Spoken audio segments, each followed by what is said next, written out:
Hello, I am Mohamed Yuha, and this is my presentation on the Maths mid-unit assignment.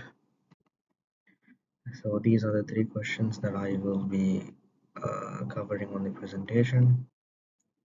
As a general form of the log function, it is fx equals log bx.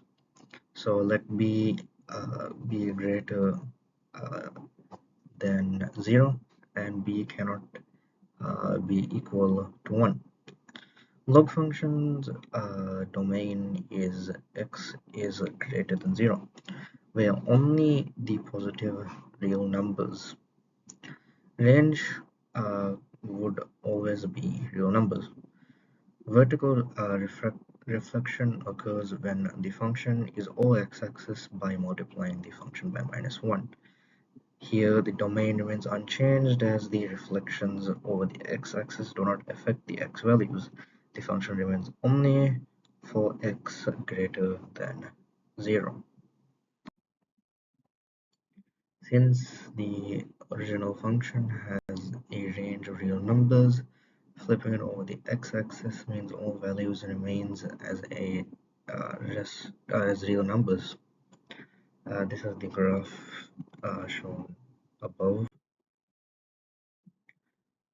And in question 2, a horizontal translation would shift the graph left or right. This can be shown as if x equals log x minus h. So when h is greater than 0, the graph shifts right by h units. When h is less than 0, the graph shifts left by the h unit. The vertical asymptote moves from x minus 0 to x equals h. Sorry, x equals 0 to x equals h. So the new domain would be x h comma infinity. Range is unchanged, minus infinity comma infinity. Vertical translations shift the graphs up and down, which is shown as fx equals log b to the power x plus k. If k is greater than 0, the graph shifts up by k units. If k is less than 0, the graph shifts down by k units. The domain remains the same as 0 comma infinity, as the x values are not affected. The entire function moves up or down, but the range minus infinity to comma uh, infinity, since the log functions are real y values, and the graph is shown here. When the graph changes the shift, it is shown as below.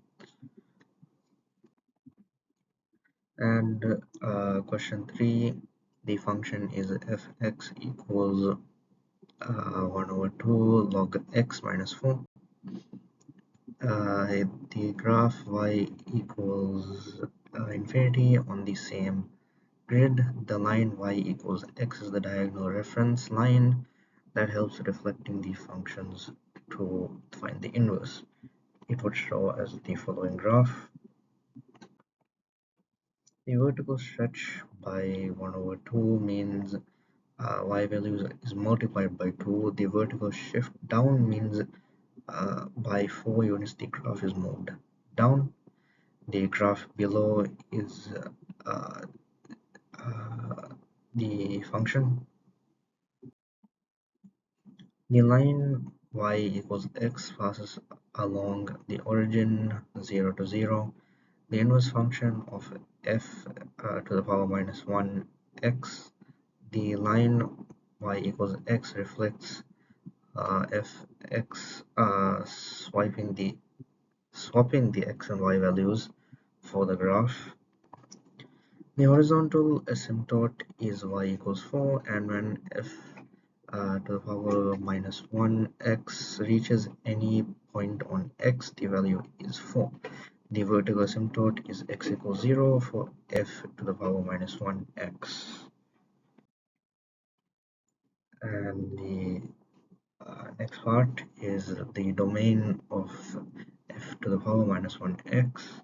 Range is fx after passing through y equals 4. Range of fx is real numbers. It does not have any shifts or vertical stretches. It is a basic log function. F to the power minus 1x, all real numbers. The values of x change to y values, and the value of y changes to x on the line y equals x because it reflects the graph, and the domain f minus 1x, which is a real number. For the values, for the x value, x is less than 0. The range of f to the power minus 1x will be a real number. Due to the inverse, the values will become y values and y values become x values. As for the y values, it would be y equals less than 4. Sorry, y is less than 4. Fx has a range of minus infinity to infinity. The inverse function have a domain of 0 to infinity. The asymptotes of f to the power minus 1x. Fx has a vertical asymptote of x equals 0. The inverse of f to the power minus 1x has a asymptote of y equals 0. When x is negative or positive, the value is at 4, where the horizontal asymptote is y equals 4. And in the next part is the equation for f to the power minus 1x. The original function fx equals 1 over 2 log x minus 4. To find its inverse, x and y need to be exchanged as shown. X equals 1 over 2 log y minus 4. Now to solve the equation for y, multiply both sides by 2 to remove the fraction. 2x equals log bracket y minus 4. Since the log the inverses of exponents, the equation has to be written again as exponential form, and that is uh, 10 to the power 2x equals y minus 4. Now you solve for y, and after solve for y, the equation is as follows. It is f to the power minus 1x equals 10 to the power 2x plus 4, and this is the inverse function. Thank you for listening to my presentation.